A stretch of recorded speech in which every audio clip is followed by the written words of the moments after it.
TET 30 మార్కులకు గాను ఆగమ సందుల్లోని ఎడాగమ సంధి అనేది మనకి ఇవ్వడం జరిగింది. అసలు ఆగమము అంటే ఏమిటంటే మిత్రుని వలె వచ్చి చేరేవి ఆగమాలు. అంటే ఉన్నటువంటి వర్ణాలు ఇక్కడ ఉన్నటువంటిది ఇక్కడ కానీ రెండిట్లో దేన్ని కూడా నాశనం చేయకుండా వేరేది అదనంగా వస్తుంది, అంటే ఫ్రెండ్గా వస్తుంది. ఇదే మిత్రుడి వలె. మిత్రుని వలె వచ్చి చేరేవి ఏవి అంటే ఆగమము. ఆగమము అంటే ఏమిటి అంటే మిత్రుని వలె వచ్చి చేరేవి. కాబట్టి మా ప్లస్ అమ్మ అనేది ఉంది. ఇందులోని ఈ రెండిట్లో ఏది కూడా లోపించలేదు. ఇక్కడ మాలో కానీ ఇక్కడ కానీ ఏది లోపించకుండా యాజ్ ఇట్ ఈజ్గా ఉంటాయి. ఈ అనేది ఎక్స్ట్రా వస్తుంది. ఈ వస్తే ఎడాగమము, అలాగే రుగాగమము, దుగాగమము వచ్చే అక్షరాలు బట్టి ఆ సందుల పేర్లు. ఇక్కడ మనకి ఎడాగమ సంధి ఇచ్చాడు కాబట్టి ఈ అనేది అదనంగా వచ్చింది. అప్పుడు ఈ అచ్చు అనేది ఇందులో చేరుతుంది, అప్పుడు యా అవుతుంది. కాబట్టి మా యమ్మ. ఇది ఎడాగమ సంధికి ఉదాహరణ మనకి ఇవ్వడం జరిగింది. చూడండి, ఎడాగమ సంధి. ఎడాగమ సంధి సూత్రం ఏంటి? సంధి లేని చోట స్వరంబు కంటే పరంబైన స్వరంబునకు ఎడాగమం బగు. ఎక్కడైతే సంధి జరగట్లేదో ఇక్కడ చూడండి, మా ప్లస్ అమ్మ సంధి జరగాలంటే ఈ అచ్చు అనేది దీని మీద చేరాలి. చేరితే అప్పుడు మమ్మ అవుద్ది. మమ్మ అనేది అర్థవంతంగా లేదు కాబట్టి అక్కడ సంధి జరగట్లేదు. కాబట్టి సంధి లేని చోట ఎక్కడైతే సంధి జరగట్లేదో అక్కడ స్వరంబు కంటే పరంబైన స్వరంబునకు, ఇక్కడ ఉన్నటువంటి అచ్చు స్వరము, ఇక్కడ ఉన్నటువంటి అచ్చు అంటే స్వరము, ఈ రెండు స్వరాలు అలాగే ఉంటాయి. దీనికి అదనంగా ఈ అనేది అదనంగా వస్తుంది. ఈ అనేది ఈ పరంగా ఉన్నటువంటి స్వరం ఏదైతే ఉందో ఇది దీని మీద చేరుతుంది. కాబట్టి ఎడాగమం బగును. సంధి లేని చోట స్వరము కంటే పరంబైన స్వరంబునకు, పరం అవడం అంటే ఇది రెండో పదం అవడం, దీనికి ఈ అనేది అదనంగా వస్తుంది. కాబట్టి ఈ ప్లస్ ఆ అప్పుడు యా అయింది. ఇక్కడ ఉన్న అచ్చు ప్రకారమే ఇది మారుతుంది.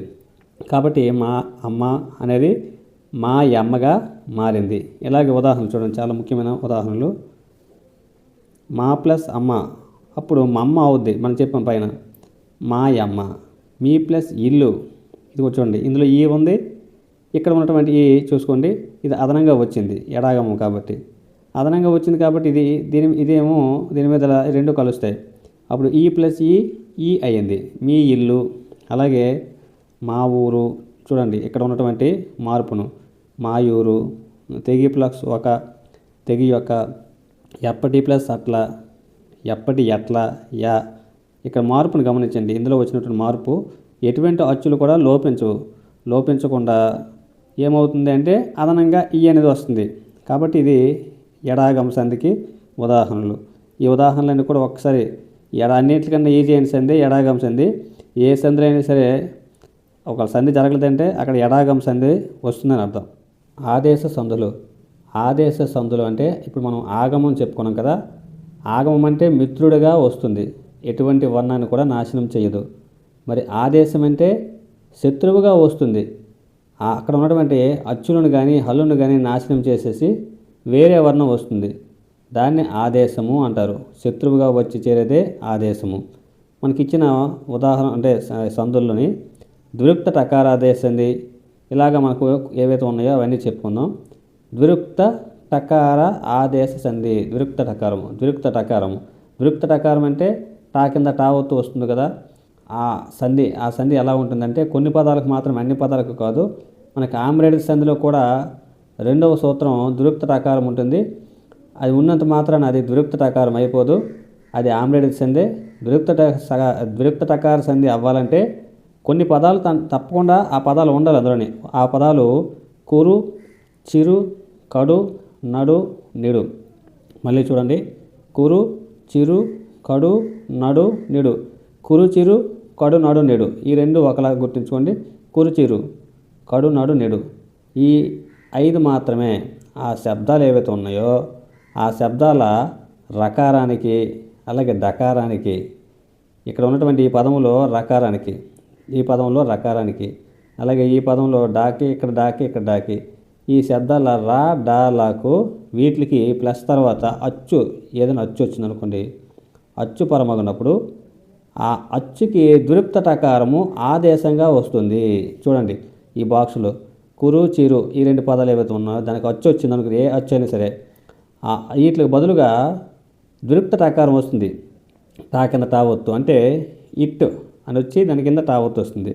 అలాగే ఇక్కడ రెండో పదం మొదట ఉన్న అచ్చు ప్రకారము ఆ టా అనేది గుణితం మారుతుంది. కడు నడు నిడు దానికి అచ్చు పరమైంది అనుకోండి, ఈ డాకి టా కింద టా ఒత్తు వస్తుంది, ఆదేశంగా వస్తుంది. అంటే వీటిని పూర్తిగా నాశనం చేసేస్తుంది. వీటిని నాశనం చేస్తుంది కాబట్టి అది ఆదేశం అన్నాం. చూడండి ఉదాహరణ చూడండి, కురు ప్లస్ ఉసురు ఇవన్నీ చూడండి, కురు చిరు కడు నడు నిడు ఇవే ఉంటాయి, ఈ పదాలు ఉంటాయి, ఇంకే పదాలు ఉండవు. ఇవి ఉంటే అది తప్పకుండా ద్విరుక్త టకార ఆదేశ సంధి. కాబట్టి కురు ప్లస్ ఉసురు చూడండి, అది దీనికి బదులుగా ఇది డిలీట్ అయిపోయింది, దీనికి పోయి అంటే ఇది నాశనం అవ్వగా టూ అనేది టా కింద టా ఒత్తు అంటే ద్విరుక్త టకారము ఆదేశంగా వచ్చింది. అది ఎలా వచ్చిందో దాన్ని రూపసాధన చూడండి, కు ప్లస్ దీనికి బదులుగా ఇది వస్తుంది, పొల్లుతో ఉన్నటువంటి టకారము దాని కింద టా ఒత్తు. ఇక్కడ ఉసురు అని ఉంది కదా, ఈ ఉసురు ఈ ఊ అనేది దేని మీద వచ్చి చేరుతుంది కాబట్టి ఇది టూ అనే గుణంతంగా మారుతుంది. ఇది ఇలా మారింది కాబట్టి కుట్టుసురు అంటే ఏమిటి, దీనికి బదులుగా ద్విరుక్త టకారము ఆదేశంగా వస్తుంది. రెండవ పదం మొదట ఉన్న అచ్చు ప్రకారము ఆ పదం అనేది ఏ గుణితం అయితే ఉందో ఆ గుణితం మారుతుంది. కుట్టుసురు ఇక్కడ ఊ ఉంది కాబట్టి టూ అయింది, ఒకవేళ ఈ ఉంటే టీ అవుతుంది, అలాగే ఏ ఉంటే టే అవుతుంది. అంతే, మొత్తానికి ఇట్టు అనేది వస్తుంది, దానికి తావత్తు. దీన్ని ద్విరుక్త టకారం అంటారు. ఇక్కడ ఉన్నటువంటి అచ్చుల ప్రకారమే ఇది మారుతుంది. చిరు ప్లస్ ఎలుక అప్పుడు ఏ ఉంది కాబట్టి చిట్టెలుక అంటే మొత్తానికి డిలీట్ అయిపోతాయి. ఈ రకారము డకారం అనేది పోతాయి, నాశనం అవుతాయి. నాశనం అయిపోతాయి కాబట్టి అది ఆదేశమైంది. చూడండి, చిరు ప్లస్ ఎలుక చిట్టెలుక, చిరు ప్లస్ అడవి చిట్టడవి, కడు ప్లస్ ఎదుట కట్టెదుట, నడు ప్లస్ ఇల్లు నట్టిల్లు, నిడు ప్లస్ ఊర్పు నిట్టూర్పు, నడు ప్లస్ అడవి నట్టడవి, ఇలాగ మార్పు చెందుతాయి. ఇది మనం ముఖ్యమైనటువంటి మార్పు ఎక్కడే జరుగుతుందో ఆ మార్పుని గమనించాలి. ఆ పదాలు మాత్రము ఈ ద్విరుక్త టకార ఎక్కువగా మనకు కన్ఫ్యూజ్ పెట్టి పదాలు ఇస్తూ ఉంటాడు. ఈ పదాలు మాత్రం ఉండాలి. కురు చిరు కడు నడు నిడు ఈ 5 పదాలు మాత్రం మనం చూడండి, ఇవి రెండు ఇదిగోండి, ఇవి రెండు ఇవి మూడు, ఈ పదాలు మాత్రం ఉంటేనే అది ద్విరుక్త టకార ఆదేశ సంధి అవుతుంది. అవి లేకపోతే ద్విరుక్త టకార సంధి అవ్వదు. ఆమ్లెట్ సంధి కూడా సేమ్ ఇలాగే ఉంటుంది, కానీ ద్విరుక్త టకాదేశం అనుకుంటారు. కానీ ఆమ్లెట్ సంధిలో రెండవ సూత్రం ప్రకారం అది ఆమ్లెట్ సంధి అవుతుందని గుర్తించాలి. ఈ పదాలు లేవంటే అది ఆమ్లెట్ సంధి, ఈ పదాలు ఉన్నాయంటే అదే ద్విరుక్త టకార ఆదేశ సంధి. ఇప్పుడు గసడ దవ ఆదేశ సంధి. గ స డ ద వ దీర్ఘం లేదు, మామూలు వా సంధి కలిసింది కాబట్టి దీర్ఘం వచ్చింది. గసడ దవ ఆదేశ సంధి. సూత్రం చూడండి, సూత్రం మనకు తెలిసిపోతే ఉదాహరణలు అన్నీ కూడా మనకి ఈజీగా గుర్తుపెట్టవచ్చు. ప్రథమ మీది పరుషములకు గసడ దవలు, గసడ దవ ఇవి మాత్రమే. ప్రథమ మీది పరుషములకు, ప్రథమ మీది పరుషములకు అంటే ఏమిటి, ప్రథమా విభక్తి ప్రత్యయాలు ఏవైతే ఉన్నాయో డు ము ఊలు, ఈ ప్రథమా విభక్తి ప్రత్యయాలు తర్వాత అంటే ప్లస్ తర్వాత ఇదిగోండి చూడండి, ప్రథమా విభక్తితో ఉన్నటువంటి పదాలు ప్రథమా విభక్తి ప్రత్యయాలు ఆ పదంలోని ప్రథమా విభక్తి ప్రత్యయాలు చివరిలో ఉంటాయి, దాని తర్వాత ప్లస్ వస్తుంది. ఈ ప్లస్ తర్వాత అంటే ఇక్కడ మొదటి పదం చివరి ఏముండాలి, ప్రథమా విభక్తి ప్రత్యయాలు ఉండాలి. ప్లస్ తర్వాత కచిట తప్పుల్లో ఏదో ఒకటి ఉంటుంది, కచిట తప్పుల్లో కాబట్టి ఇవి పరుషాలు అంటారు. కచిట తప పరుషాలు. కా వస్తే కలిపినప్పుడు ఆ రెండు పదాలు కలిపినప్పుడు గా వస్తుంది. ఒకవేళ చా ఉందనుకొని విడదీసినప్పుడు కలిపినప్పుడు సా వస్తుంది. విడదీసినప్పుడు టా ఉంటే డా వస్తుంది, తా ఉంటే దా వస్తుంది, పా ఉంటే వా వస్తుంది. అంటే వరుసగా కచ్చట తప్పులకు గసడ దవలు ఆదేశంగా వస్తాయి. అంటే ఇక్కడ ఉన్నటువంటి కాని పూర్తిగా నాశనం చేస్తుంది, శత్రువుగా వస్తుంది. కాని నాశనం చేసి గా వస్తుంది, చాని నాశనం చేసి సా వస్తుంది, టాని నాశనం చేసి ఇలాగా దేనికి అదనమాట. కాకి గా, చాకి సా, టాకి డా, తాకి దా, పాకి వా, కచ్చట తప్పులకి గసడ దవలు ఆదేశంగా వస్తాయి అనేది ఈ సూత్రం యొక్క అర్థం. ఎలా వస్తాయి, బహుళంగా, బహుళముగా. బహుళం అంటే ఏమిటి, మనకు ముందు చెప్పుకున్నాం. బహుళం అంటే నిత్యము నిషేధము, బహుళం అంటే నిత్యము నిషేధము వైకల్పికము అన్య విధము. నిత్యంగా ఉంటాయి ఆ పదాలు, సంధి జరుగుతాయి, సంధి జరగదు. ఆ పదము సంధి జరిగినట్టుగా ఉంటుంది, జరగనట్టుగా కూడా ఉంటుంది. ఆ సంధి వేరేలా జరుగుతుంది. ఇది బహుళం అన్నాడు. కాబట్టి బహుళం అంటే నిత్య నిషేధ వైకల్పిక అన్య విధము. ఇది ఉదాహరణ చూద్దాం.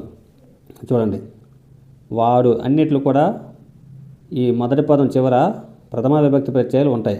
వాడు రెండో పదం మొదట మాత్రము కచేటి తప్పుల్లో ఏదో ఒక హల్లు ఉంటుంది. వాడు ప్లస్ కొట్టే. అప్పుడు ఈ పదం మొదటి పదం ఏ మార్పు ఉండదు. మొదటి పదంలో ఏ మార్పు రాదు. ఈ రెండవ పదం మొదట కచ్చట తప్పులకి బదులుగా గసడ దవలు వస్తాయి. ఆ ఏ అచ్చులు ఉన్నాయో ఆ అచ్చులు అలాగే ఉంటాయి. హల్లులు మాత్రమే మార్పు చెందుతాయి. వాడు కొట్టే ఉంది, ఈ కోకు బదులు గో వచ్చింది. ఎందుకంటే కచ్చడి తప్పుల్లో కాక బదులుకు గా వస్తుంది, చాక బదులు సా వస్తుంది చెప్పాను కదా. వాడు కొట్టే అంటే వాడు గొట్టే, గో వచ్చింది. ఇది బహుళం అన్నాడు కాబట్టి ఒకవేళ సంధి జరగకపోతే యాజ్ టీజ్గా వాడు కొట్టే అని మాత్రమే ఉంటుంది. చూడండి, సంధి జరిగితే వాడు గొట్టే, సంధి జరగకపోతే వాడు కొట్టే. అలాగే అప్పుడు చనియే, అప్పుడు ప్లస్ చనియే, ఈ చాక బదులు సా వచ్చింది. అప్పుడు సనియే. ఒకవేళ సంధి జరగలేదు అనుకోండి, అప్పుడు చనియే, యాజ్ టీజ్గా ఇలా ఉండిపోతుంది, ఏం మార్పు ఉండదు. బహుళం అన్నాడు కాబట్టి సంధి జరిగితే ఎలా ఉంటుంది, సంధి జరగకపోతే ఎలా ఉంటుంది. చూడండి, నీవు ప్లస్ టక్కరివి, నీవు డక్కరవి. అలాగే నీవు టక్కరివి. అలాగే మీరు ప్లస్ తలడు, మీరు దలడు, దా వచ్చింది చూసారా. ఒక సంధి జరగకపోతే ఆ పదంలో ఎటువంటి మార్పు ఉండదు. వారు పోరు, వాడు టక్కరి, పరంబు తెరంబు, రారు కథ, వత్తురు పోదురు. ఈ పదాలన్నీ కూడా గసడ దవాదేశ సంధికి ఉదాహరణలు. ఇది గసడ దవాదేశ సంధి యొక్క సూత్రం. ఈ గసడ దవాదేశ సంధిలో మనకి డెప్త్గా వచ్చే బిట్ ఏంటంటే, తెనుగుల మీది సాంస్కృతిక పరుషములకు గసడ దవలు వస్తాయా రావంటే రావు.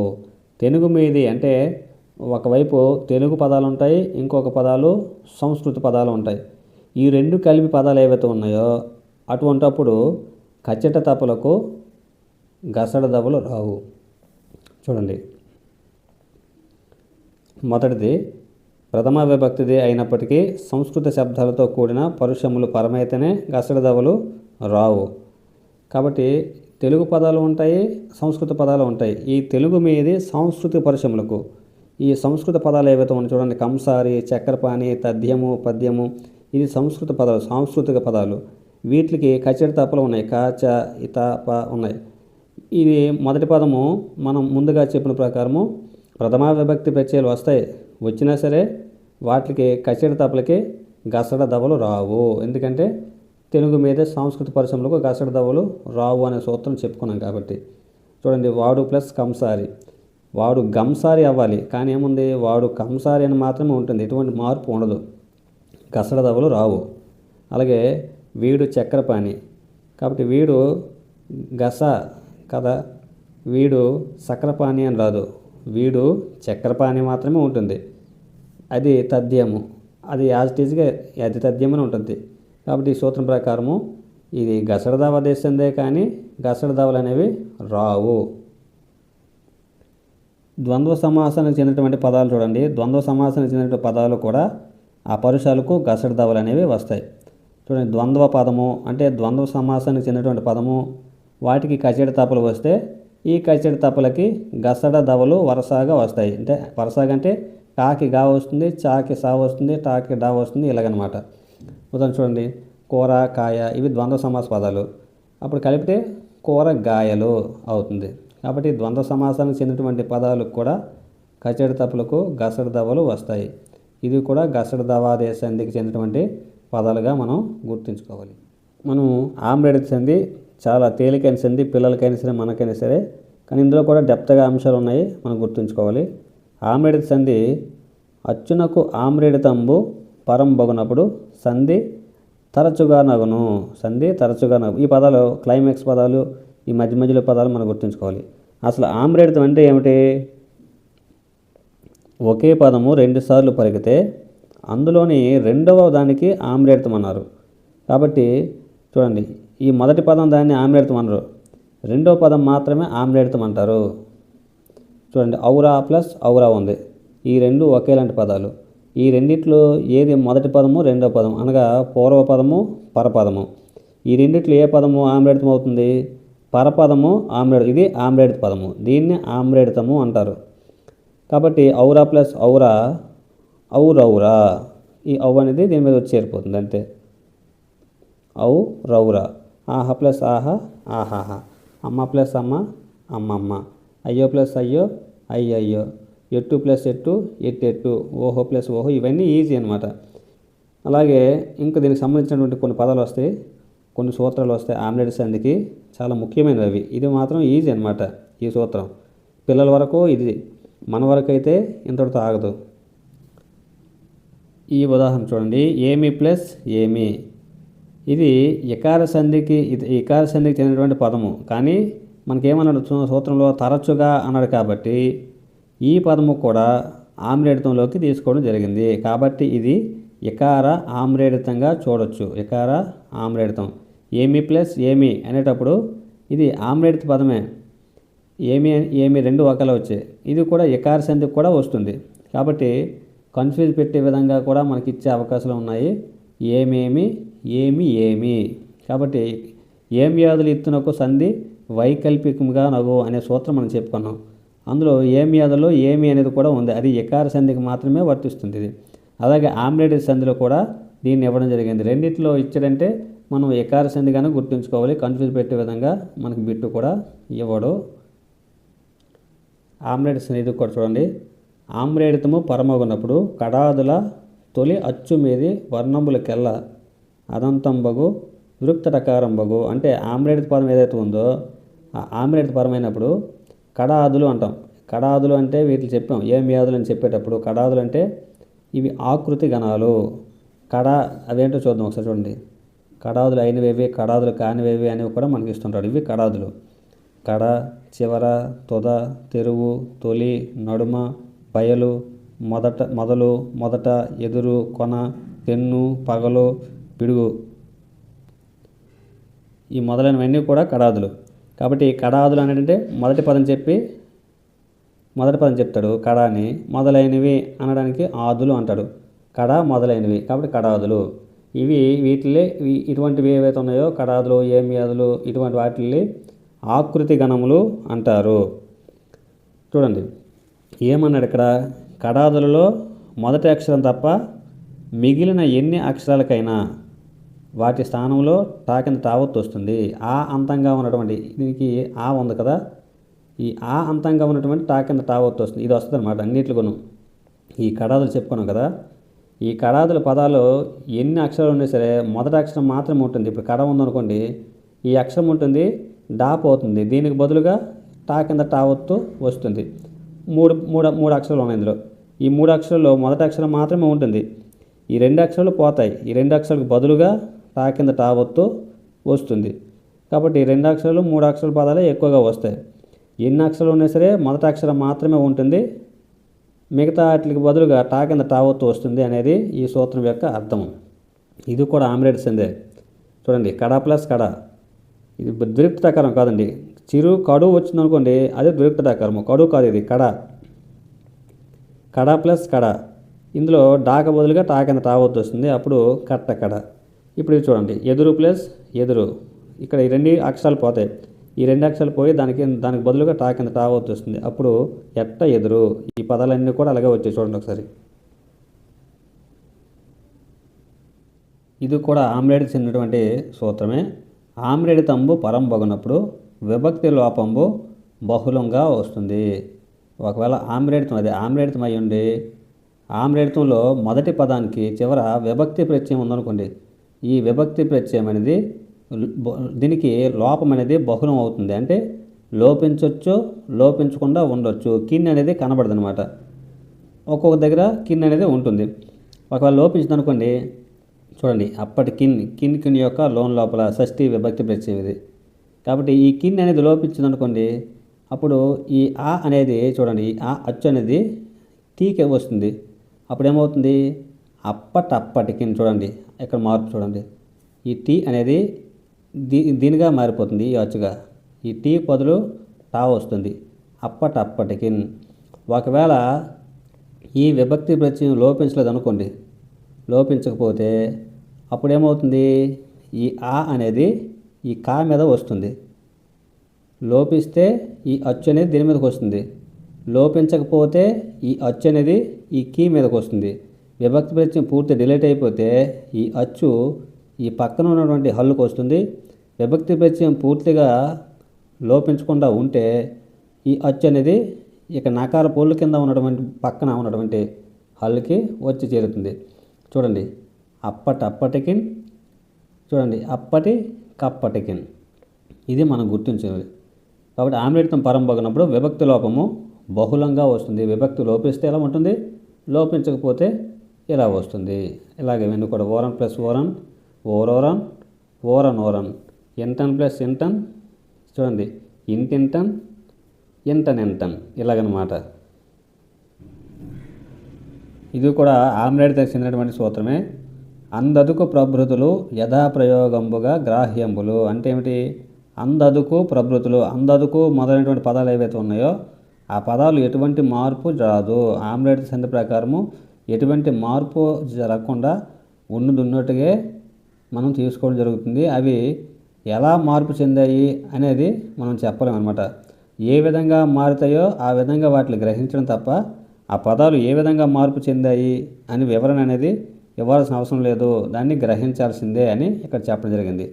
చూడండి, అదుకు ప్లస్ అదుకు, అందదుకు. ఇక్కడ సున్నా వచ్చింది. సున్నా ఎందుకు వచ్చింది, ఎలా మార్పు వచ్చింది అని చెప్పడానికి అవకాశం లేదు, వివరించవలసిన అవసరం లేదు. వాటిని యాజ్ ఇట్ ఈజ్గా గ్రహించాల్సిందే. చూడండి, ఇంకులు ప్లస్ ఇంకులు, ఇది ఎలా అయింది, ఇర్రింకులు, ఇది ఎందుకు ఇలాగ వచ్చింది, ఇక్కడ మార్పు దేనివల్ల వచ్చింది కూడా మనం చెప్పలేము. ఇవి ఆమ్లెట్ సంధికి చెందినటువంటి ఉదాహరణలే. ఆమ్లెట్ సంధిలో అందదుకు ప్రభృతులు యథాప్రయోగంగా గ్రహించాలి అంతే తప్ప దీని వివరణ ఎలా వచ్చింది, ఏ సూత్రం ప్రకారం వచ్చింది అనేది తెలుసుకోవాల్సిన అవసరం లేదు అని చెప్పడం జరిగింది. మిత్రులరా, ఆమ్లెట్ సంధి మనం తేలిగ్గా తీస్తాం, కానీ ఇందులో డెప్త్గా వచ్చే బిట్లు మనం చక్కగా వివరించుకున్నాం. లు లా నాల సంధి, లొలనాల సంధి. చూసుకోండి, లొలనాలే సంధి చాలా ముఖ్యమైనదే, తేలికైంది కూడా. లొలనాల సంధి సూత్రం చూద్దాం. లు లా నాలు పరమైతే ఈ మూడు పరమ లు లా నా. లు లా నాలు పరమగున్నప్పుడు ఒకానొకచో, ఒక్కొక్క సందర్భంలో అన్నాడు. ఒకానొకచో ము వర్ణమునకు, ఏ వర్ణానికి, ము అనే అక్షరానికి లోపిస్తుంది. ము అనే అక్షరము లోపిస్తుంది, ఈ అక్షరం లోపిస్తుంది. ఇవి రెండో పదంగా ఉండేటప్పుడు వీటికి ముందు ఉన్నటువంటి ము వర్ణము లోపిస్తుంది. అలాగే తత్పూర్వ స్వరమునకు ఈ ము లోపించగా దీనికన్నా ముందు ఒక అక్షరం ఉంటుంది కదా, ఆ అక్షరానికి ఏ అచ్చు ఉంటుందో ఆ అచ్చు దీర్ఘంగా వస్తుంది. అది ఎలాగా, విభాషగా. విభాష అంటే ఏమిటి? ఒకవేళ ము లోపించింది అనుకోండి, ము లోపిస్తే దానికన్నా ముందు ఉన్నటువంటి అక్షరము దీర్ఘంగా వస్తుంది. ము లోపించకుండా ఉంటే అందులో ఎటువంటి మార్పు ఉండదు, ఆ పదం యాజ్ ఇట్ ఈజ్గా ఉంటుంది. విభాష అంటే ఏమిటి? లోపించవచ్చు, లోపించకుండా ఉండవచ్చు. ఉదాహరణ చూద్దాం. అసలు లొలనాల సంధికి ఇంకొక పేరు ఏమిటంటే ము వర్ణ లోప సంధి. ఈ సంధిలో ము అనే వర్ణం లోపిస్తుంది కాబట్టి ము వర్ణ లోప సంధి. ఉదాహరణ చూద్దాం. వజ్రములు, వజ్రము ప్లస్ లు, ఇలా సింగిల్ లెటర్స్ లు లా నా ఉందంటే అది లొలనాల సంధి. ఇక్కడ మాత్రం మొదటి పదం చివర ము ఉండాలి, కంపల్సరీగా ము ఉండాలి. ఇది మాత్రము లు కానీ లా కానీ నా కానీ ఈ మూడు అక్షరాల్లో ఏదో ఒకటి సింగిల్గా ఉంటుంది. వజ్రము ప్లస్ లు. ఒకవేళ ము లోపించింది అనుకోండి, అప్పుడు ఇది దీర్ఘం అవుతుంది, జా అవుతుంది. వజ్రాలు, చూడండి వజ్రాలు. ఒకవేళ ము లోపించకుండా ఉంటే ఈ పదం యాజ్ ఇట్ ఈజీగా ఇలాగే ఉంటుంది. ఇదిగోండి వజ్రములు అని, ఎటువంటి మార్పు ఉండదు. ఇది ఇంతే, చిన్న సింపుల్ అనమాట. చుట్టము ప్లస్లు లోపిస్తే చుట్టా అయింది, చుట్టాలు. ఇది లోపించకుండా ఉంటే చుట్టములు, అంతే. ఇవన్నీ కూడా అంతే. మేసము ప్లస్లు మేసాలు, మేసములు.